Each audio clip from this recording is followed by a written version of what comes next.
Allô? Vous voulez qu'on commence à mettre les gens à quelle heure?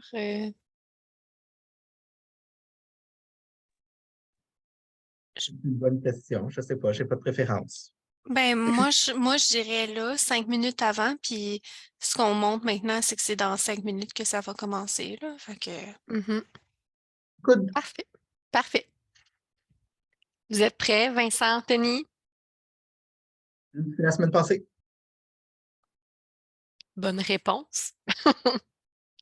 Ben, bon succès. Merci.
Bonjour à tous.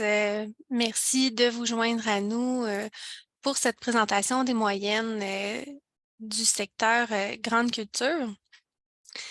Donc, avant de commencer, un petit rappel pour nous faciliter la tâche pour vérifier les inscriptions, de bien vouloir vous renommer si ce n'est pas déjà fait pour qu'on puisse savoir qui est connecté, puisque c'est une présentation qui est exclusive aux membres du groupe Pro Conseil.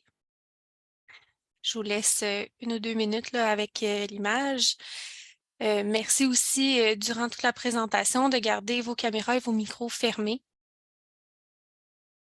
pour faciliter les interventions de nos conférenciers.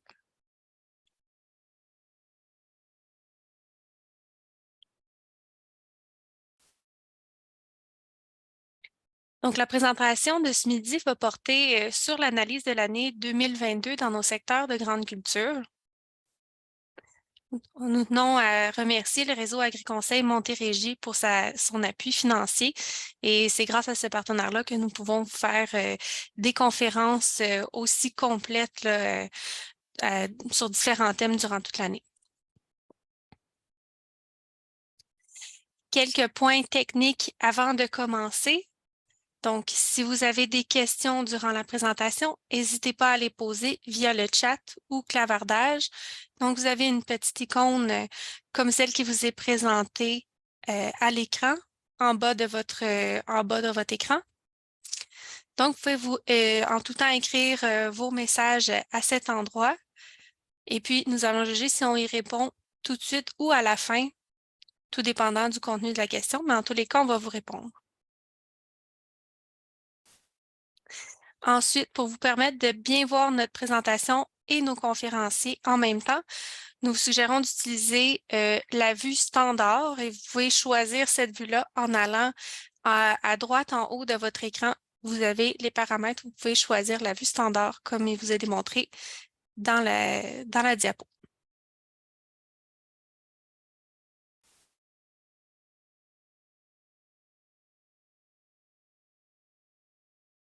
Encore une fois, un rappel d'ajuster votre nom, mais je vois que pour l'instant, tout est beau de ce côté-là. Et maintenant, je vous présente vos conférenciers qui vont vous présenter les moyennes de groupe Grande Culture.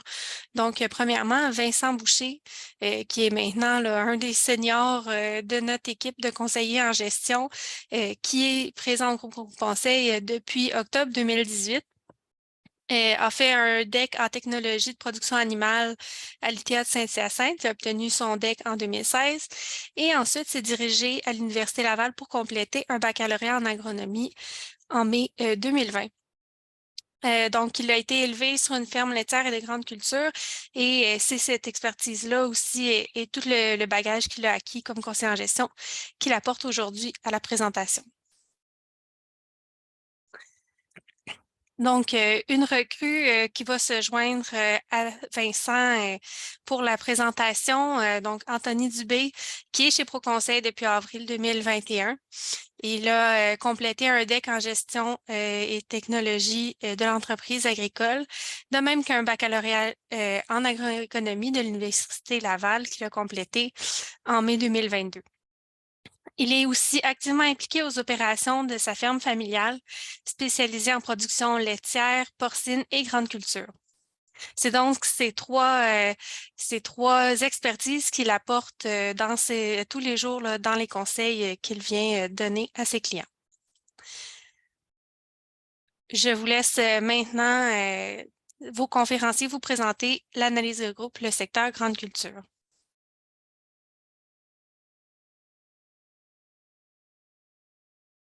Bonjour à tous. Merci Florence. Merci à vous d'être présent aujourd'hui.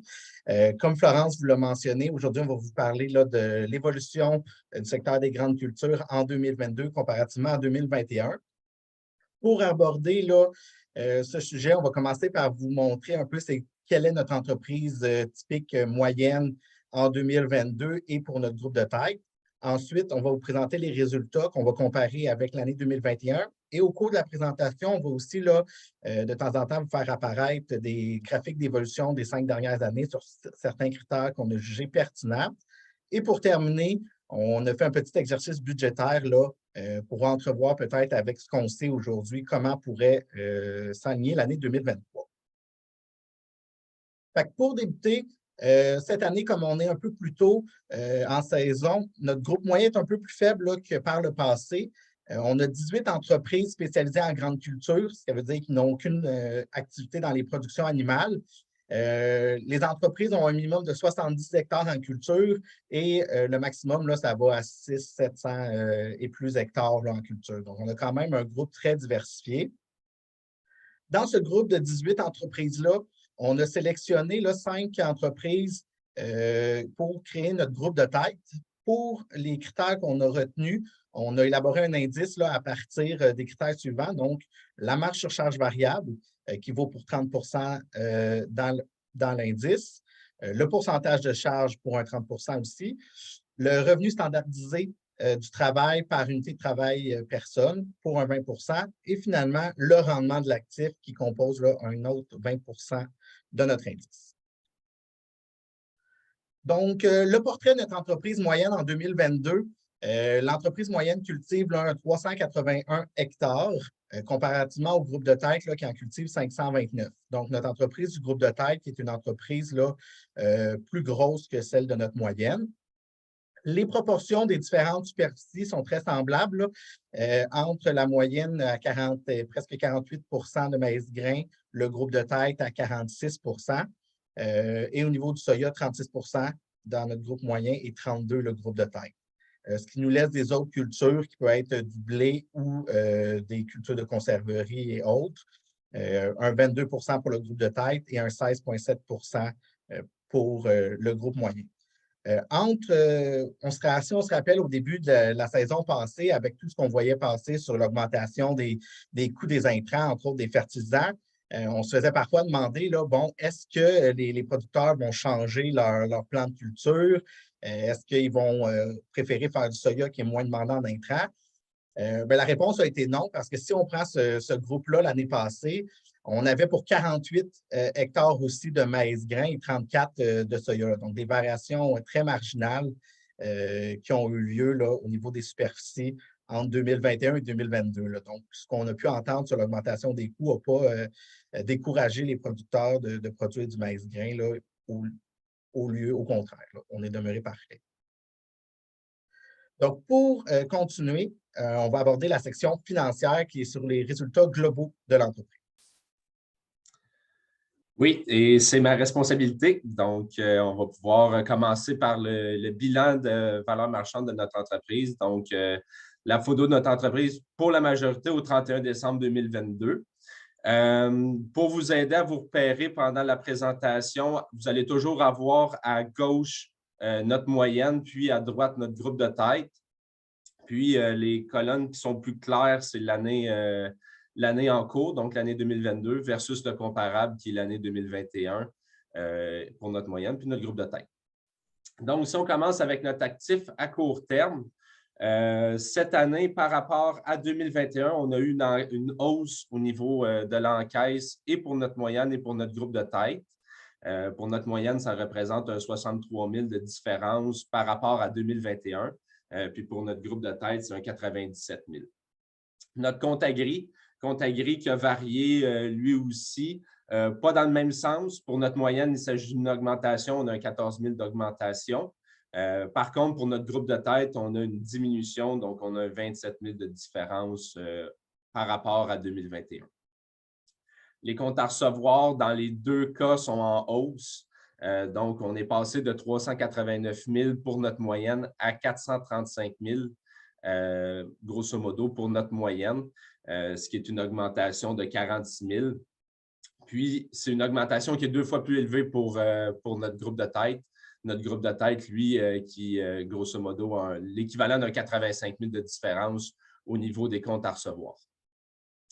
La principale différence au niveau de notre actif à court terme cette année vient de notre augmentation des inventaires.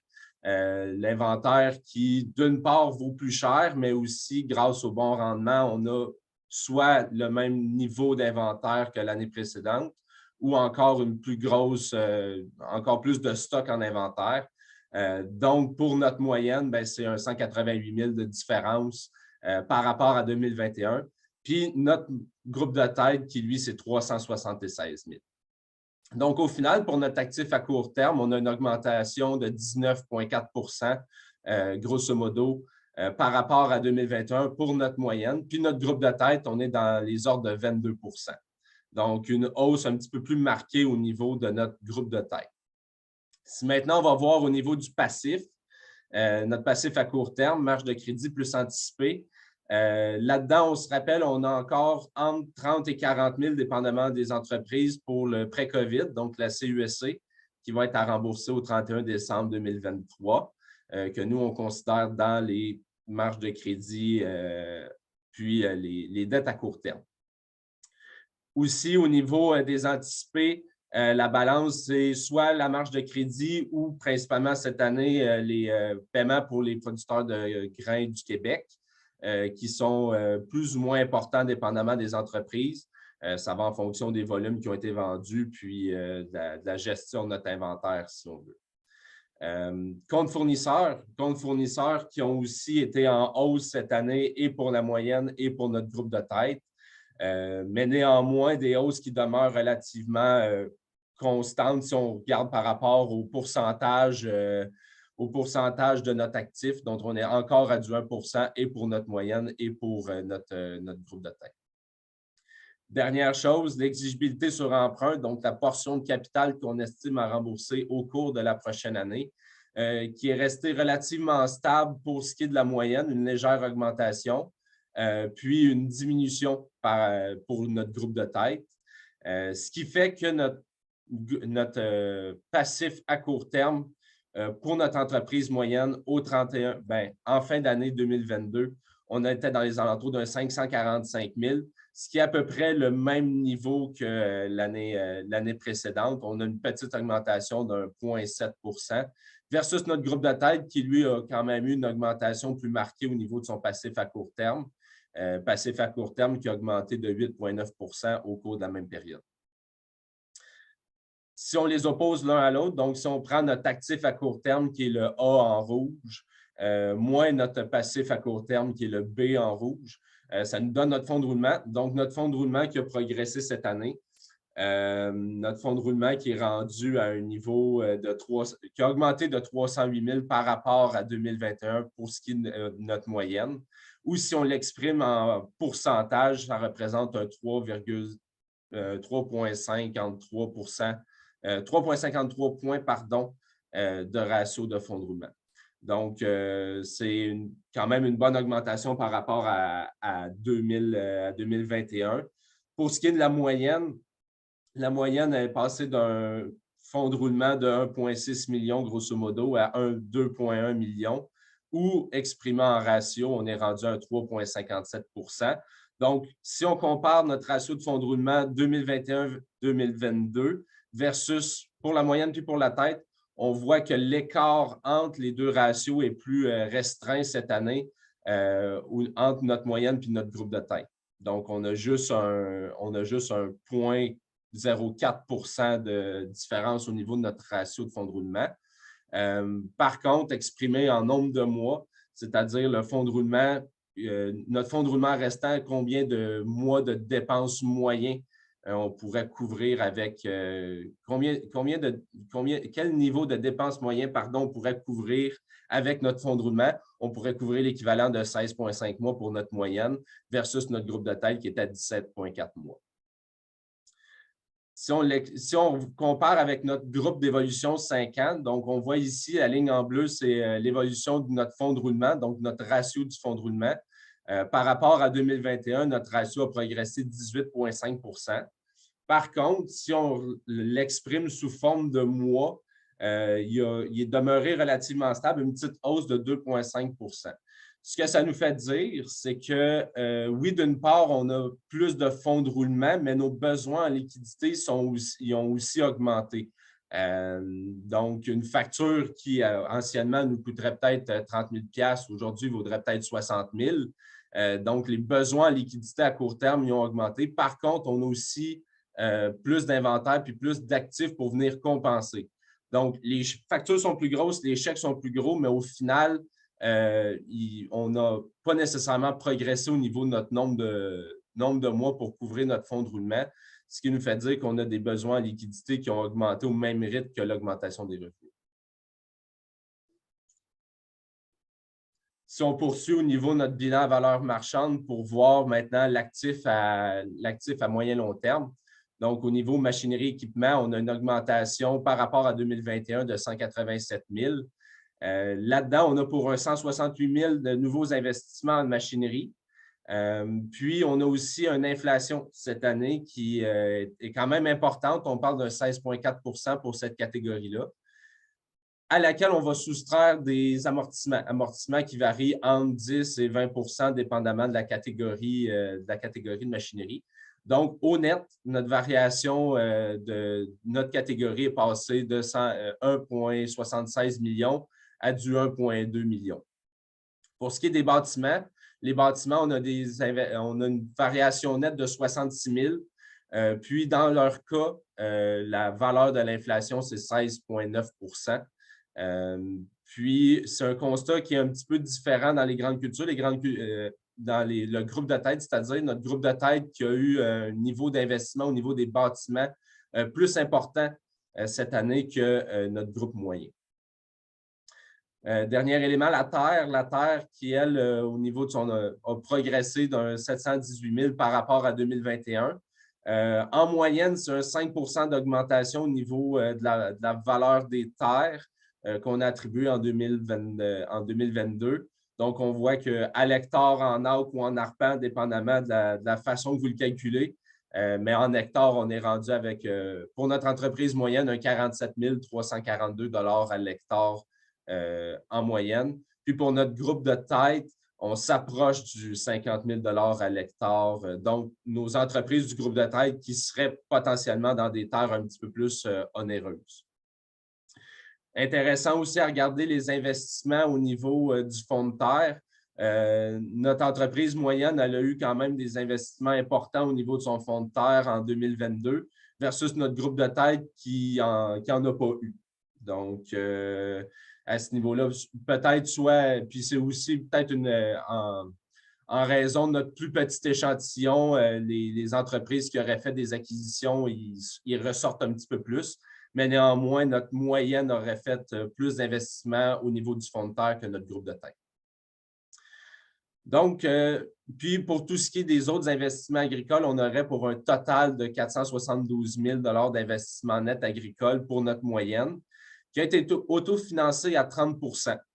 Dans le cadre de notre entreprise du groupe de tête, on est un petit peu moins en investissement, donc on est à un 321 000, mais la portion autofinancée sur ces investissements-là est nettement plus grande. Donc, on a pour un 82 d'autofinancement. Donc, lorsqu'on va arriver pour parler de la dette plus tard, il est important à garder en considération que oui, notre groupe de tête a fait des investissements quand même cette année, mais il en a autofinancé une grande partie. Donc, ça nous fait un actif total pour notre entreprise de un petit peu plus que 16 millions pour notre entreprise moyenne. C'est une augmentation de 8,9 par rapport à 2021. Puis pour notre entreprise du groupe de tête, on est presque à 23,5 millions de valeur estimée à valeur marchande en fin d'année 2022. C'est une augmentation de 7,7 par rapport à 2021. Si on regarde l'évolution des investissements nets agricoles au cours des 5 dernières années, on a ressorti les investissements en terre, en machinerie puis en bâtiment. Donc, en moyenne, au cours des 5 dernières années, c'est un 370 000 qui a été investi. Cependant, il faut nuancer aussi, c'est principalement au cours des 2 dernières années que les investissements ont eu lieu. Si on regarde juste les bâtonnets bleus, c'est un 596 000 en 2 ans pour notre entreprise moyenne qui a été investie en terre versus 2020 puis 2019 qu'on avait à peu près rien pour ces 2 catégories-là. Si on complète notre bilan à valeur marchande avec la dette, donc la dette cette année qui a progressé pour notre groupe moyen, on a une augmentation de 6 par rapport à 2021. Néanmoins, exprimé en taux d'endettement, notre taux d'endettement il est moins élevé aussi. Donc, ce qui est dû d'une part à notre augmentation au niveau de notre actif. Dans le cadre de notre groupe de tête, la proportion de la dette, elle a diminué. Ça peut s'expliquer d'une part parce que, comme on l'a dit tantôt, les nouveaux investissements de notre entreprise, du groupe de tête, ont été principalement autofinancés. La proportion de nouvelles dettes qui a été contractée par notre entreprise du groupe de tête, c'est 55 000 versus notre groupe moyen qui, lui, a augmenté la dette de 330 000, grosso modo, par rapport à 2021 pour venir supporter les nouveaux investissements qui ont été faits. Donc, c'est pour ça qu'on a une augmentation de notre dette totale de 6 pour notre moyenne, mais une diminution de 2,6 pour notre tête. Ce qui nous fait un avoir des propriétaires on est presque rendu à 13 millions pour notre entreprise du groupe moyen. Donc, c'est un 9,6 d'augmentation par rapport à 2021. Puis, dans le cadre de notre tête, on est à un 19,4 millions ou une augmentation de 10,2 par rapport à l'année précédente. Si on termine avec l'évolution un peu des critères financiers, notre durée équivalente d'emprunt, elle a augmenté pour ce qui est de notre moyenne. On l'a parlé, on a augmenté la dette ou la proportion de la dette, donc notre durée équivalente d'emprunt, elle a augmenté. Comparativement à notre groupe de tête qui, elle a diminué au cours de la même période parce qu'il n'y a pas nécessairement de nouveaux emprunts importants qui ont été contractés pour supporter les nouveaux investissements. Dernier petit point concernant le ratio d'intérêt payé. Donc, qui n'est pas le taux d'intérêt payé à la caisse, c'est un calcul qu'on a sur la portion d'intérêt qui a été remboursée sur le capital total. Donc, on a une augmentation par rapport à 2021. Puis l'augmentation est relativement similaire et pour notre groupe de tête et pour notre moyenne. On parle à peu près des mêmes niveaux de pourcentage. Un petit mot sur la variation de l'inflation. Donc, si on prend juste notre moyenne, par exemple, notre moyenne elle a une augmentation de sa valeur d'environ 1,1 million, grosso modo. Là-dessus, il y a un 791 000 qui est attribuable principalement à l'inflation.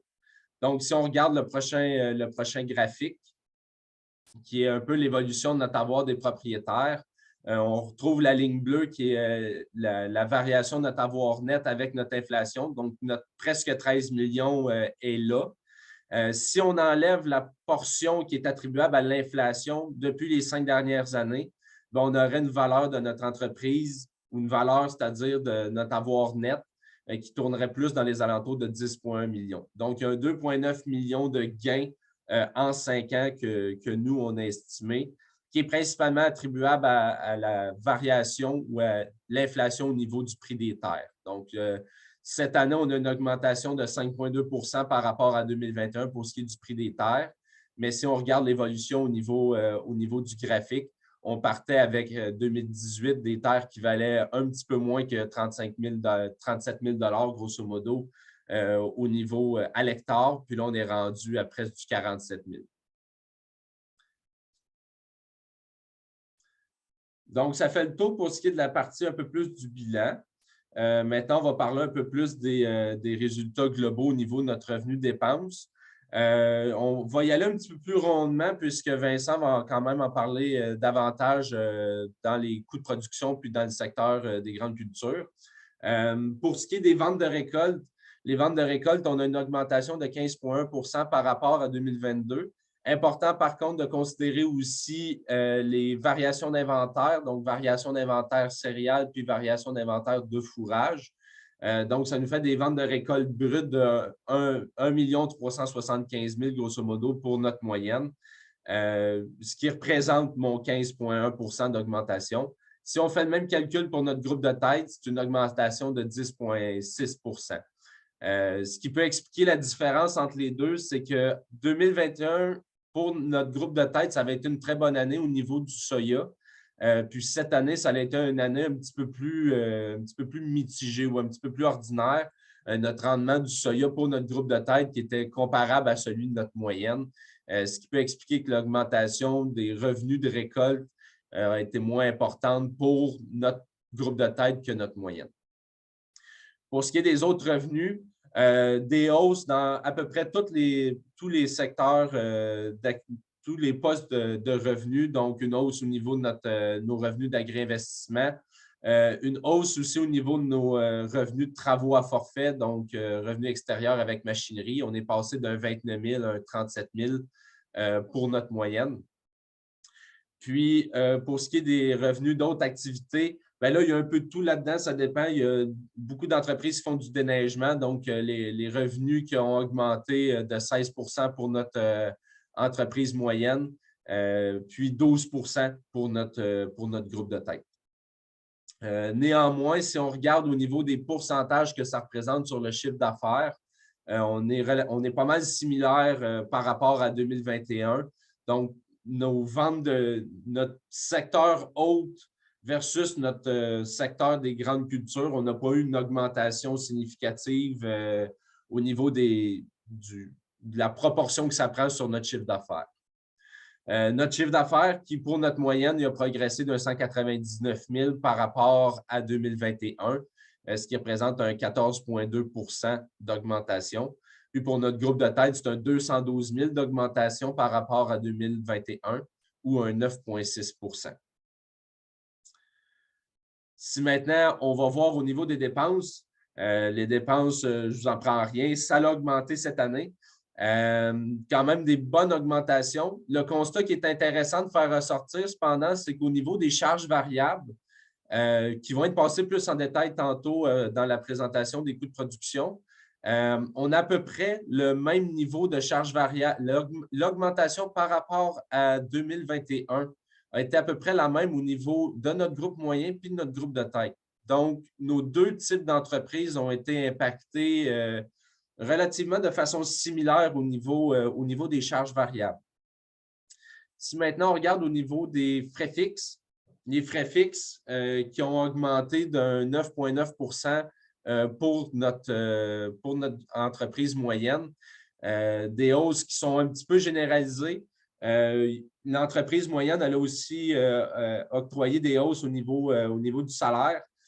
Donc, les hausses salariales qui représentent un montant plus élevé cette année, on parle d'un 14 % de variation entre 2021 versus 2022. Puis pour notre entreprise du groupe de tête, on parle plus d'un 10 % d'augmentation au niveau des salaires. Donc, oui, voilà, 9,9 % d'augmentation au niveau des charges fixes pour notre entreprise de la moyenne, puis 8 % pour notre entreprise du groupe de tête.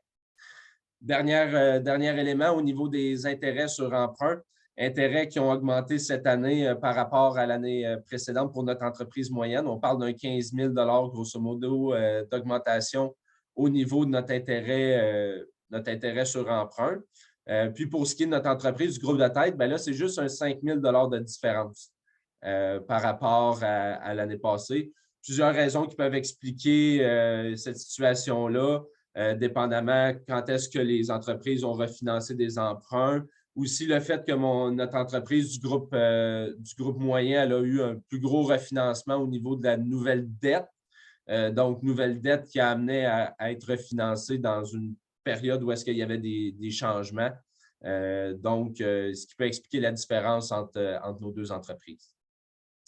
Néanmoins, si on descend tout de suite en bas au niveau du bénéfice global d'exploitation, notre bénéfice global d'exploitation qui est à peu près pareil à celui de l'année passée, c'est assez frappant pour ce qui est de notre entreprise moyenne. Donc, l'augmentation des revenus, l'augmentation du chiffre d'affaires a presque tout été annulée par notre augmentation au niveau de nos charges d'entreprise. Pour ce qui est du bénéfice d'exploitation, puis pour ce qui est de notre entreprise du groupe de tête, l'augmentation des dépenses a été un petit peu plus importante que notre augmentation au niveau de nos revenus.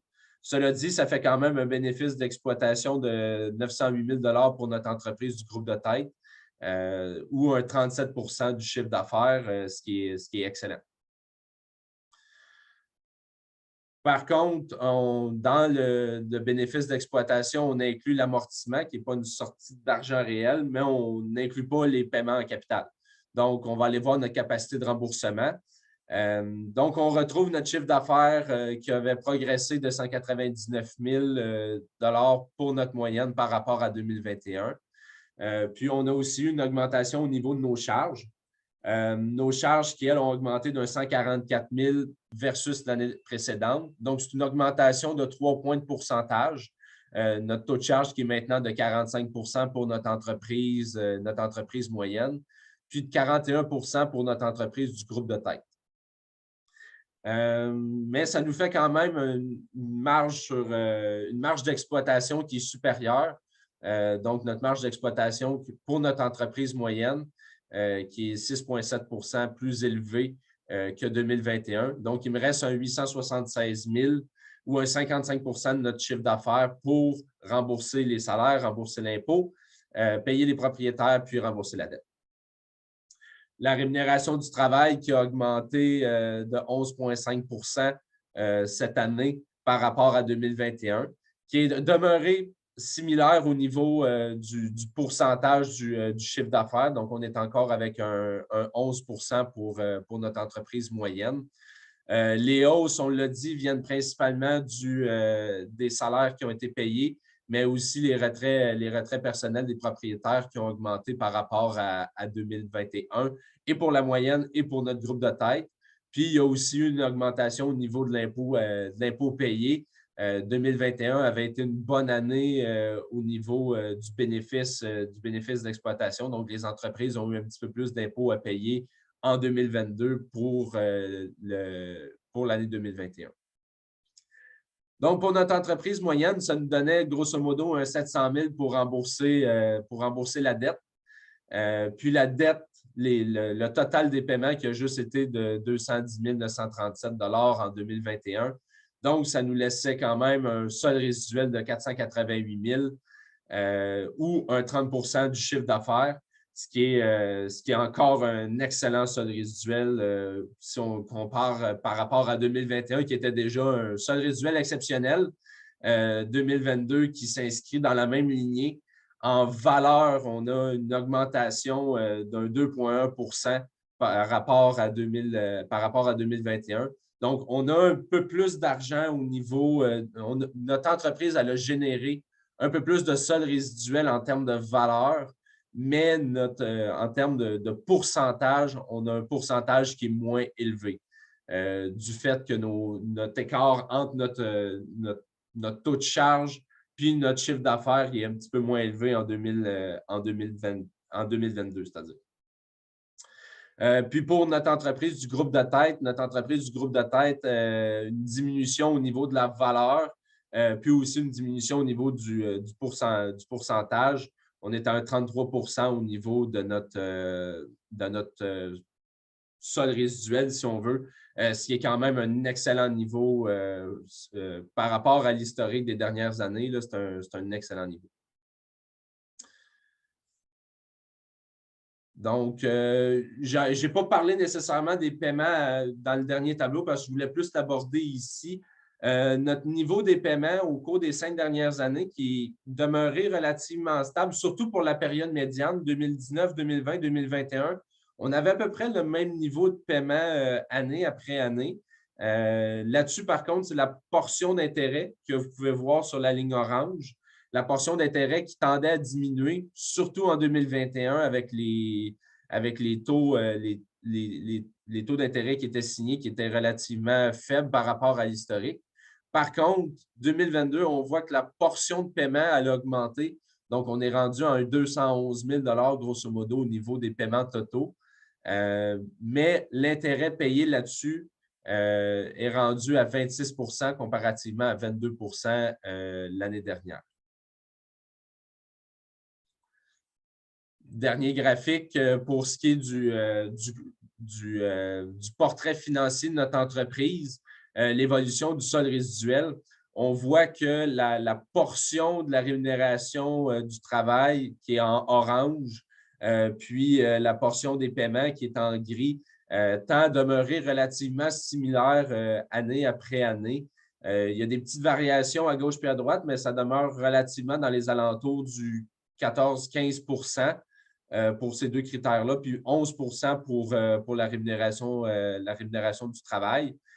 Puis c'est vraiment au niveau de notre taux de charge qui est en bleu, qu'on voit que les années où est-ce que le taux de charge est plus élevé, bien, il nous en reste un petit peu moins au niveau de notre solde résiduel qui est exprimé par les bâtonnets jaunes. Puis on voit que 2021 puis 2022, ça a vraiment été deux très bonnes années au niveau de notre solde résiduel, en partie dû au fait que notre taux de charge était très, très faible.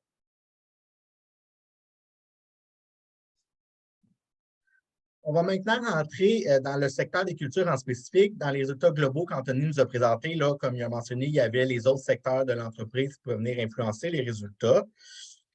Donc, au niveau du secteur des cultures, en fait, un fait intéressant, c'est qu'on peut voir que notre entreprise de tête a cultivé un peu moins d'hectares cette année par rapport à 2021. On était à 143 hectares l'année dernière, tandis que cette année, en 2022, on était à 529. Donc, on a perdu quelques hectares. C'est pour vous rassurer, cette baisse-là, là, il suffit qu'un producteur ait perdu 70 hectares. Puis ça expliquerait là, cette diminution-là qu'on voit au groupe de tête. Là. Donc, un producteur qui a perdu une location là, suffirait pour expliquer cette variation-là. Comme on a mentionné au niveau global, les ventes des cultures là, qui ont augmenté. Donc, si on a une plus grande vente de produits agricoles, les agris qu'on reçoit ont augmenté aussi. L'année dernière, les agris dans notre groupe moyen représentaient là, 96 $ par hectare, tandis que cette année, on représentait 120 $ à l'hectare. Donc, pas mal à tous nos postes de revenus au niveau des secteurs des cultures, on a des hausses, à part peut-être au niveau de l'assurance récolte, ce qui est une bonne nouvelle en soi. Là, ça signifie là, que les rendements ont été meilleurs et que vous n'avez pas déclenché au niveau de l'assurance récolte. Globalement, notre entreprise moyenne là, qui a généré un revenu brut à l'hectare de 3 747 $, ce qui est une hausse là, de 540 $ à l'hectare ou un 16 d'augmentation, tandis que notre groupe de tête, lui, a généré un 493 $ de plus, une hausse de 14 %. Donc, une hausse un peu moins grande, mais au niveau absolu, là, notre groupe de tête qui continue à dégager là, un 150 $ de plus par hectare. Au niveau des charges variables, comme Anthony vous a dit, on a vu plusieurs hausses. Globalement, nos intrants, donc tout ce qui est les fertilisants, les semences, les pesticides, c'est tout près de 38 % d'augmentation que vous avez connue en 2022. Et notre groupe de tête, là, même que c'est plus de 41 % d'augmentation au niveau de ce poste de dépense-là. Donc, je ne vous apprends rien ici. Là, vous le savez, fertilisants et pesticides ont augmenté de façon très importante en 2022. Puis on le voit ici. Là. Fait qu'on est passé d'un coût de 564 $ à l'hectare à 778 $. Donc, une augmentation de plus de 200 $ à l'hectare. Au niveau des entretiens, bien, vous le savez, quand vous envoyez un tracteur se faire réparer, ça coûte plus cher. Et on le voit ici, c'est un 38 % d'augmentation que les entretiens de nos équipements machinerie représentent. Donc, une augmentation un peu plus élevée au niveau du groupe moyen. Et nos carburants, ceux qui ont fait des budgets avec nous l'année passée, on se rappelle qu'on doublait nos carburants. Donc, on n'était pas très loin de la réalité, là. Notre groupe de tête, là, pour doubler, ça aurait égalé un 100 % d'augmentation, mais là, on est à 87 % d'augmentation. Donc, une hausse très importante à ce niveau-là. Et évidemment, c'est sûr que si mes entretiens et mes carburants augmentent, bien, quand on fait faire des travaux à forfait, le forfaitaire, s'il veut continuer à être rentable, va nous charger un petit peu plus. Là. Donc, on a une hausse d'un 15 % aussi à l'hectare des travaux à forfait. Donc, dans l'ensemble, on a un 33 % d'augmentation des dépenses variables dans l'ensemble de nos cultures, ce qui représente là, un 318 $ à l'hectare. Mais malgré tout, avec les hausses qu'on a eues au niveau des revenus, notre entreprise moyenne a été en mesure de dégager là, une marge qui était encore plus intéressante que l'année passée, une marge à charge variable. On est rendu là, à 2 474 $ de dégagé lorsqu'on paye nos dépenses variables. Puis pour notre groupe de tête, c'est un 2 700 $ à l'hectare qui est dégagé. Donc, vraiment, là, des niveaux là, beaucoup plus élevés que qu'est-ce qu'on avait là, dans les dernières, comparé avant 2021. Là. Nos charges variables ont augmenté, mais nos charges fixes aussi. Donc, au niveau des frais administratifs d'assurance, on le sait, ça continue d'augmenter. Pour notre groupe moyen, c'est un 18 d'augmentation qu'on a eu versus un 13 pour le groupe de tête, donc une augmentation un peu moins rapide.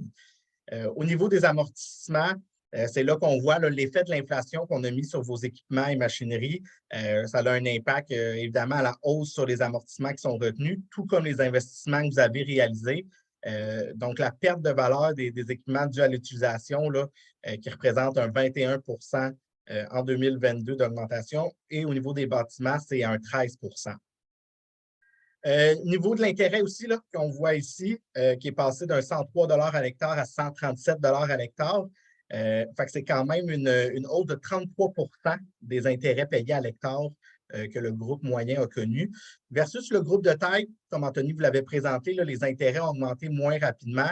On est passé d'un 103 à l'hectare, donc on était à des niveaux très similaires entre le groupe de tête et le groupe moyen, mais notre groupe de tête a connu une hausse là, beaucoup moins importante. On présente seulement là, 114 à l'hectare.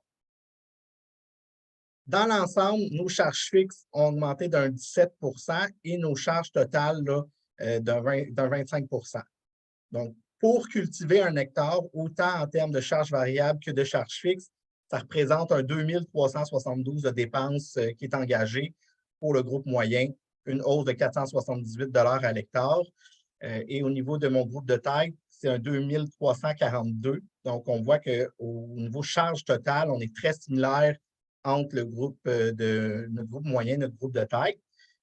Et notre augmentation est aussi très similaire. Donc, au niveau du bénéfice qui a été dégagé par chaque hectare, une fois qu'on a tout payé, on a quand même connu une hausse. Toutes ces hausses-là qu'on voit ont été comblées par les augmentations des revenus. Notre bénéfice à l'hectare a augmenté de 4,6 et de 1,4 pour le groupe de taille. Au niveau des superficies en location, on voit là, que autant notre groupe moyen que notre groupe de tête, c'est un 32-33 des terres qui sont en location. Fait intéressant, par exemple, c'est au niveau des coûts de cette location-là, au niveau à l'hectare. Si on compare au niveau 2021, la moyenne était à 597 à l'hectare, tandis qu'un groupe de tête était à 517. Donc, il était à un niveau là, inférieur au niveau du groupe de tête, mais ils ont perdu cet avantage-là en partie, puisque leur augmentation représentait un 10 de hausse versus 5 Malgré tout, demeure un niveau plus faible que notre groupe de taille, que notre groupe moyen, excusez-moi. Donc, notre bénéfice global à l'hectare qui a augmenté. Puis, ce qui est un fait intéressant, on voit qu'on a vu les pourcentages d'augmentation de nos dépenses qui étaient plus élevés que le pourcentage d'augmentation des hausses.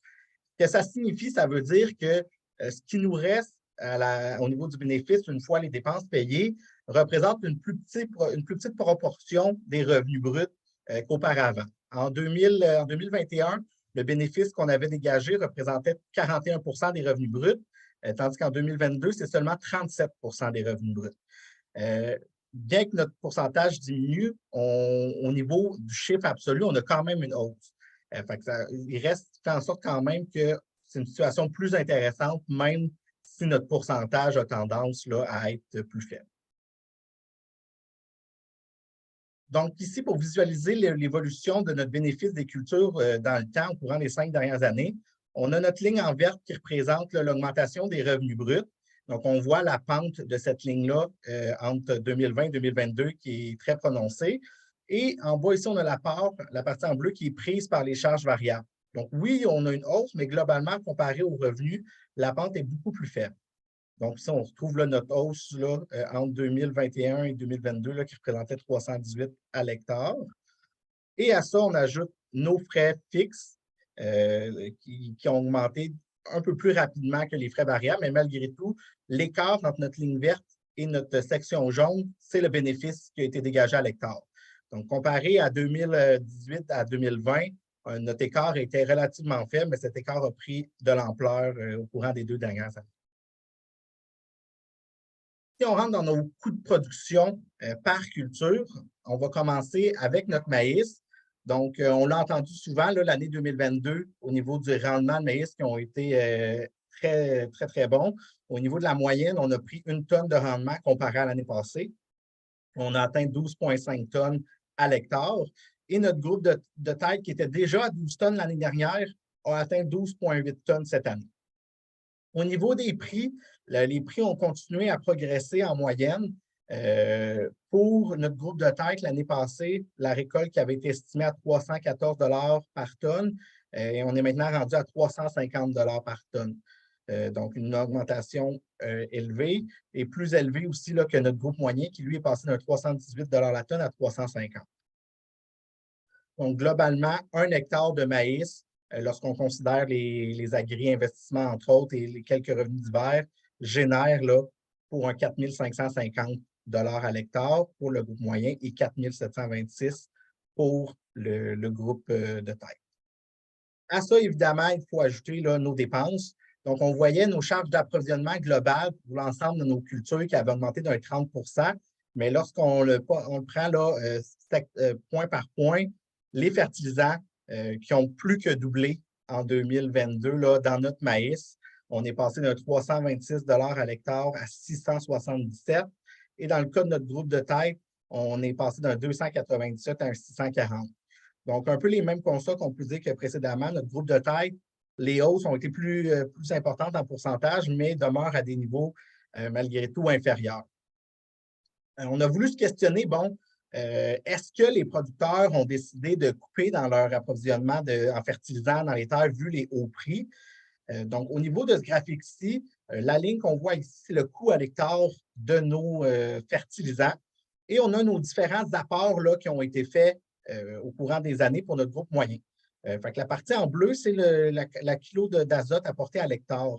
Donc, on voit que 2018, 2019, 2020, on était relativement semblables et ça se poursuit là, globalement entre 2021 et 2022.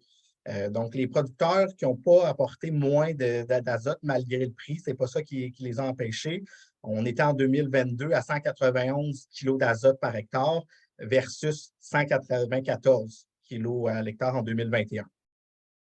Notre groupe de tête qui apporte aussi, là, on l'a vu, il est un peu plus faible en termes de dollars à l'hectare pour les fertilisants, mais en termes de kilos d'apporté au niveau de l'azote, on est à 187 kilos aussi à l'hectare. Donc, un plan de fertilisation là, très similaire à notre groupe moyen. Si on continue à aller voir nos autres dépenses, bon, comme je vous avais mentionné, les pesticides qui ont augmenté de façon importante, un 32 % d'augmentation dans le maïs. On est rendu à 78 à l'hectare. Et c'était même là, un 56 % d'augmentation pour notre groupe de tête. Donc, globalement, nos charges variables, un 54 % d'augmentation pour la moyenne. Et nos opérations culturales là, qui suivent les mêmes tendances que je vous ai mentionnées plus tôt au niveau des carburants et des entretiens qui ont augmenté d'un 26 % au total. Donc, nos charges variables qui ont représenté là, un 1682 à l'hectare, qui nous dégage une marge sur charge variable de 2872 $ versus 2138 l'année dernière. Donc, au niveau de notre marge du groupe de tête, bien, la marge a quand même augmenté de façon un peu plus rapide. On est à 12 % d'augmentation. C'est un 3195 $ qu'ils ont réussi à dégager. Donc, un peu plus de 300 $ d'écart qui nous reste par hectare. L'évolution dans le temps de nos marges sur charge variable dégagées dans le maïs grain. Donc, notre revenu à l'hectare qui est représenté par l'addition du bâtonnet bleu et orange. Et le orange représente notre marge. Donc, l'objectif, on veut un bâtonnet orange le plus long possible, puis qu'on voit qu'il s'en va de cette tendance-là en 2019 et 2022.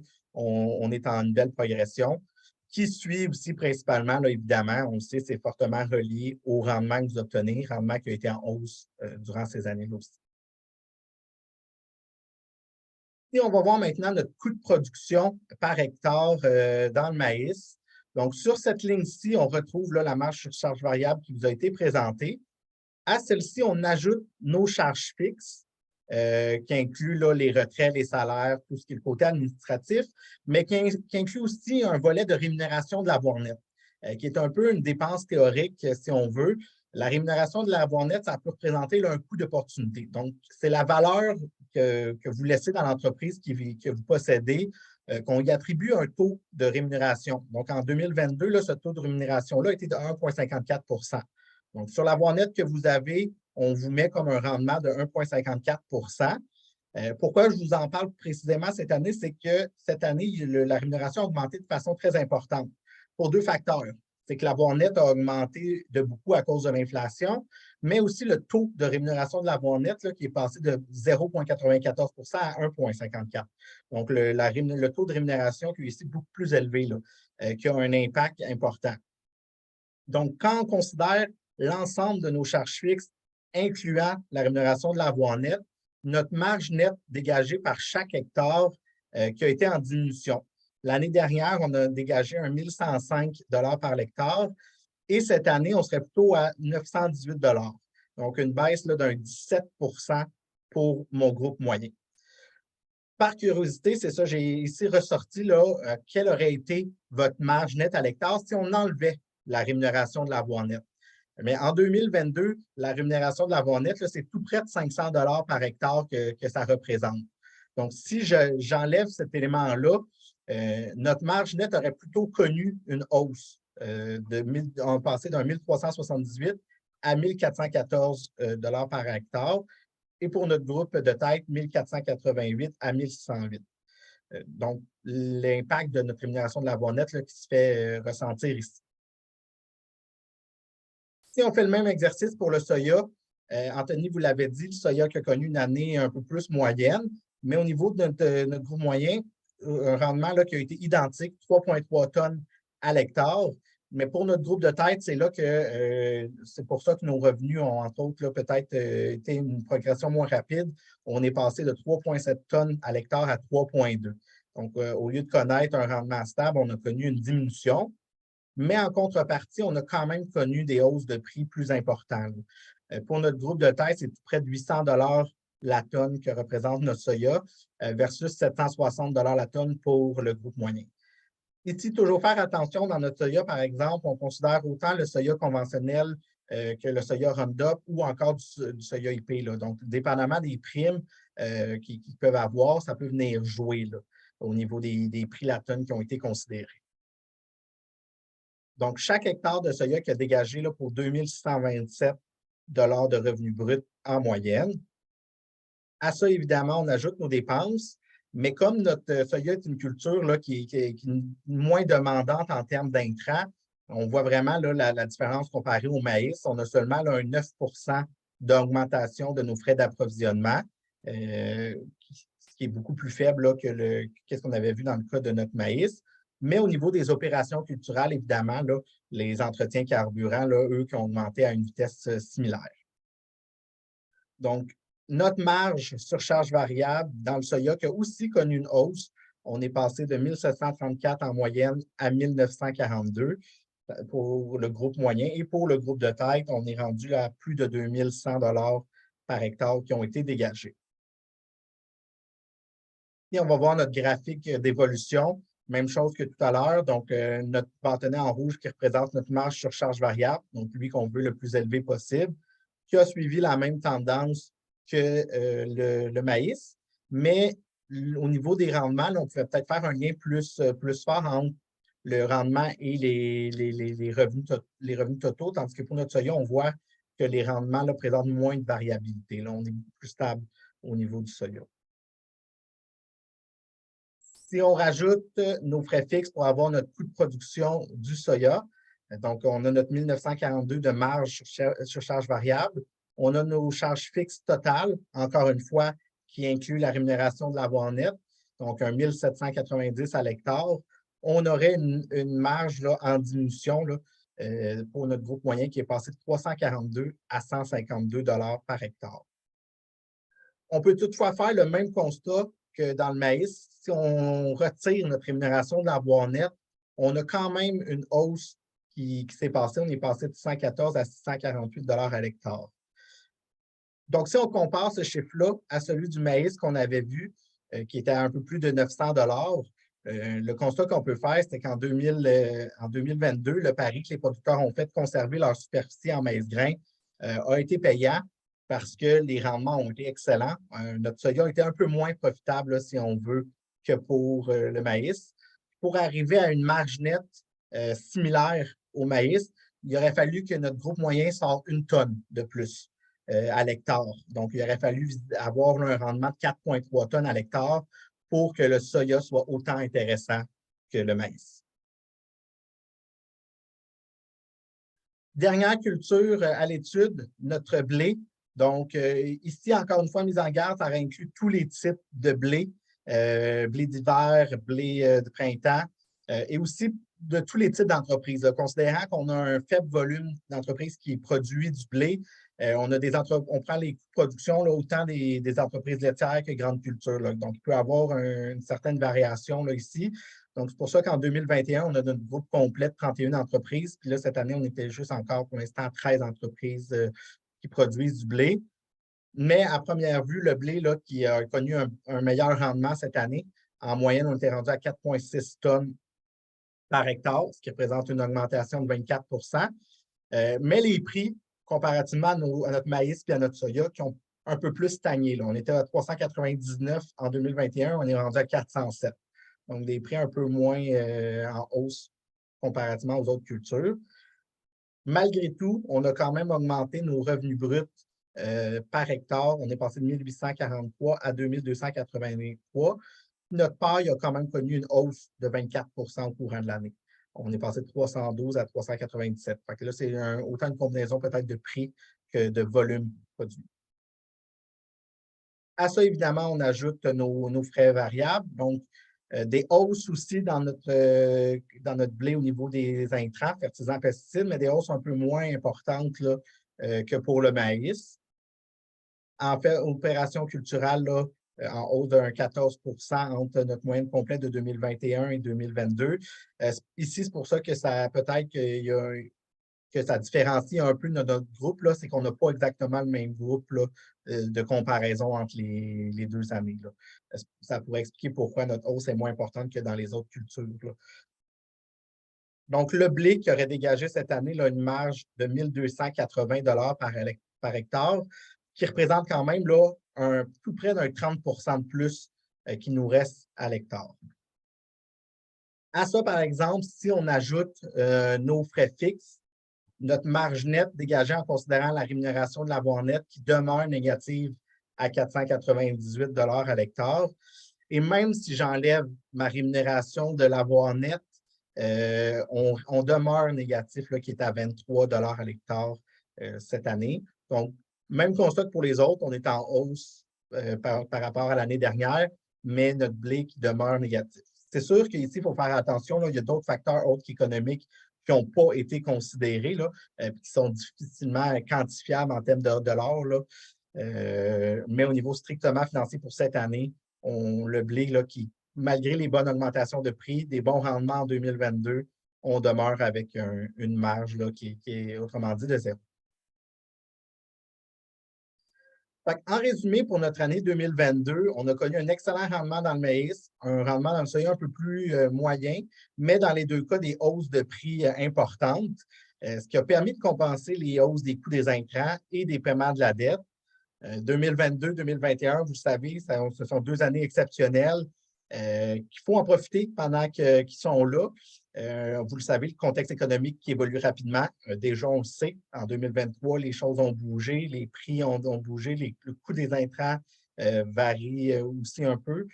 Donc, profitons des bonnes années comme cette année, en prévision peut-être de quitter des années un peu plus difficiles dans le futur. Si on va voir tout de suite ce qu'on sait qui a bougé au courant pour 2023 pour faire notre exercice budgétaire. À ce niveau-là, je vois le temps qui avance. On a dressé un petit portrait ou une petite ébauche de budget de ce que nous, on anticipe pour 2023. Donc, dans un premier temps, on a laissé les rendements similaires à ceux de 2022, donc en partant dans l'idée que c'est des très bons rendements dans le maïs, puis des rendements corrects dans le soya encore, des rendements plutôt moyens.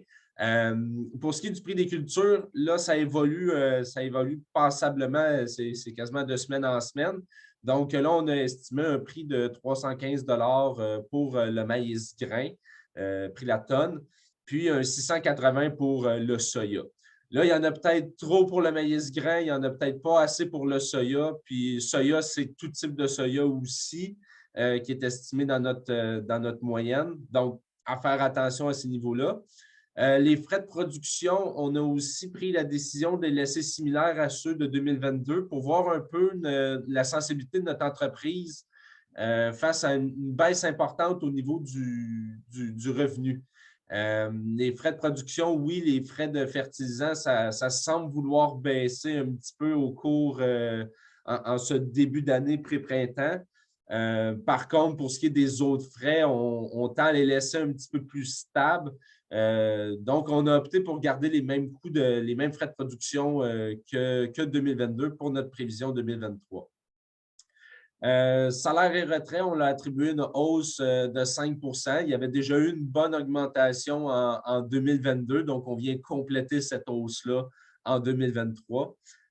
Puis le dernier élément qui va avoir un impact important, c'est la hausse de l'intérêt payé. On a pris la décision de l'augmenter de 3 points par rapport au niveau de 2022. Donc, notre intérêt moyen payé sur l'entreprise serait de 5,3 % versus 2,3 % en 2022. Donc, si on va voir la prévision qui est anticipée, projection qui est dans la partie un peu plus verte du tableau que vous voyez en avant de vous à droite. Donc, au niveau des revenus, on a quand même une diminution importante au niveau de nos revenus agricoles. Donc, on parle d'un 113 000 de moins en revenus anticipés. Principalement, là, on a principalement fait varier les prix. Donc, juste la variation des prix, 315 $ dans le maïs, 680 $ dans le soya, versus les prix de 2022, on s'attend à une diminution de 113 000 au niveau de notre chiffre d'affaires. Notre taux de charge, notre niveau de charge qui reste relativement similaire. Donc, on voit qu'on a une augmentation de 4 points. Notre taux de charge qui est plus dans les alentours de 49 % qu'on estime par rapport à notre 45 % qu'on avait en 2022. Au niveau salaire, retrait et impôts, on a une petite augmentation. On a attribué un 7 400, grosso modo, au niveau des salaires puis des retraits d'augmentation par rapport à 2021. On n'a pas touché à l'impôt. L'impôt qui est très variable d'une entreprise à l'autre. Donc, on a laissé le même montant qu'on avait payé en 2022. Donc, on a laissé constant pour 2023. Donc, une petite augmentation au niveau du pourcentage de rémunération de l'avoir sur notre chiffre d'affaires. On passe à un 12 %. L'élément qui va avoir le plus d'impact aussi au niveau des sorties de fonds, si on veut, c'est notre remboursement d'intérêt. Notre remboursement d'intérêt qui passe de 55 000 à 111 000 $ en 2023 de ce qu'on anticipe. Donc, c'est du simple au double, ce qui nous fait un total des paiements de 271 000 $ ou 18 % de notre chiffre d'affaires. Donc, on s'attend en 2023 qu'à la fin de l'année, notre système de production est généré pour un 307 000 $ de solde résiduel, ce qui équivaudrait à un 21 %. Donc, grosso modo, un 10 % de différence par rapport à l'année précédente. Par contre, ça dépend du rendement. Donc, si on a là, on a fait un scénario avec d'excellents rendements. Si on utilise le rendement moyen des 5 dernières années, le soya, le rendement moyen des 5 dernières années, c'était 3,3. Fait qu'à ce niveau-là, on ne change pas. Par contre, au niveau du maïs, notre rendement moyen il était plus du 11 tonnes. Donc, c'est 1,5 tonne de différence par rapport à 2022. puis on va garder les autres facteurs tels quels, fait qu'encore le même prix, puis les mêmes frais de production. Donc, juste en faisant varier le rendement du soya, du maïs, en enlevant une tonne et demie, on voit qu'on a quand même une bonne différence au niveau de nos revenus. On a un 88 000 de différence par rapport à la prévision qu'on avait faite, qu'on venait juste de faire précédemment. Donc là, on est rendu à un petit peu plus que 1,4 million de chiffre d'affaires. Puis on voit que notre solde résiduel, si on descend tout en bas, on est rendu à un 218 000 versus mon 307 000, notre 307 000 de notre précédente projection. Donc, le solde résiduel, dépendamment du rendement, on s'attend à ce qu'il oscille entre 21 et 16 au niveau pour la prochaine année. Cela dit, quand on considère que notre objectif en gestion, c'est d'avoir un solde résiduel d'au moins 8 16 qui est pas mal notre scénario au pire, on est quand même 2 fois l'objectif qu'on espère ou qu'on recommande. Donc, on s'enligne encore pour être une très, très bonne année. Un peu aussi le constat qu'on peut en tirer, c'est que l'impact de diminuer un petit peu les prix, qui reste quand même à 315 la tonne dans notre maïs, des prix exceptionnels comparés à l'historique, si on veut. Puis en mettant des rendements moyens, si on est une année à 9 tonnes, c'est sûr et certain que là, ça va être plus difficile. Mais juste en mettant des rendements moyens, on voit quand même qu'on coupe de moitié ce que représente notre sol résiduel. Là, on passe d'un 30 à un 16 là. Donc, quand même, une sensibilité élevée là, à ce niveau-là pour nos entreprises de grande culture. On vous représente une petite règle du pouce pour pouvoir calculer l'impact des hausses des taux d'intérêt chez vous.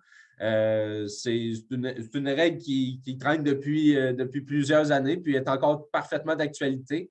Donc, la façon de le calculer, c'est dans vos rapports d'analyse, vous avez votre dette totale que vous allez avoir dans la page du bilan, puis votre chiffre d'affaires qui va être soit dans la page de l'état des résultats ou la capacité de remboursement. Puis, c'est de diviser, dans le fond, notre dette totale sur notre chiffre d'affaires, de multiplier par 0,6. Puis, ça va vous donner l'impact d'une variation de 1 du taux sur votre solde résiduel. Donc, on l'a fait avec notre entreprise moyenne pour les scénarios que vous avez vus précédemment. Donc, pour notre entreprise moyenne, le 3,1 millions de dette totale divisé par le chiffre d'affaires qui était de 1 491 000 fois 0,6, ça nous donne un facteur de 1,25.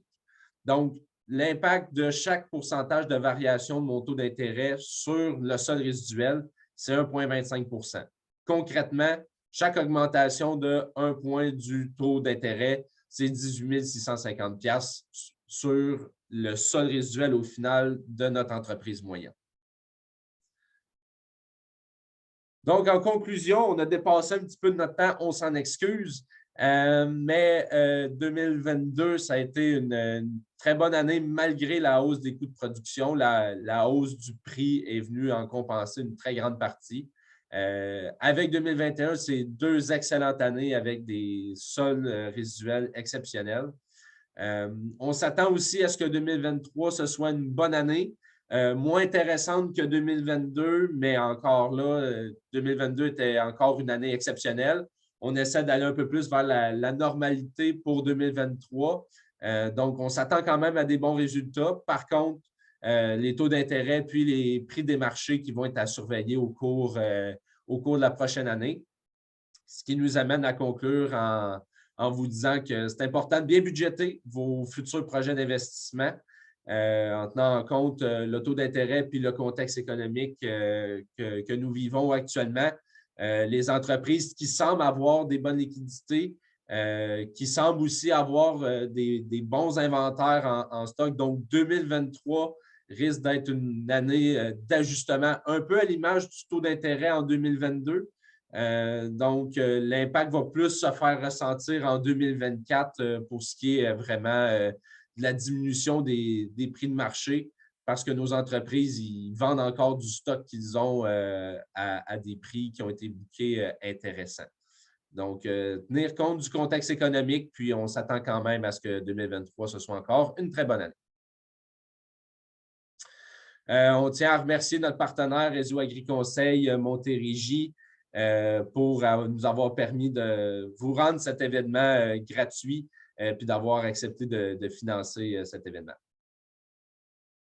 Donc, on passera à une petite période de questions. On a dépassé un peu notre temps, mais on est là pour répondre à vos questions si vous en avez.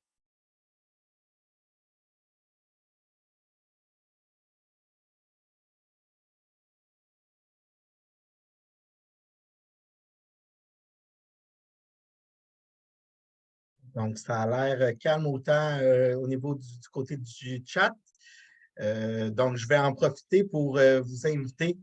Au mois de juin, on va faire un événement là, qui va se tenir en personne.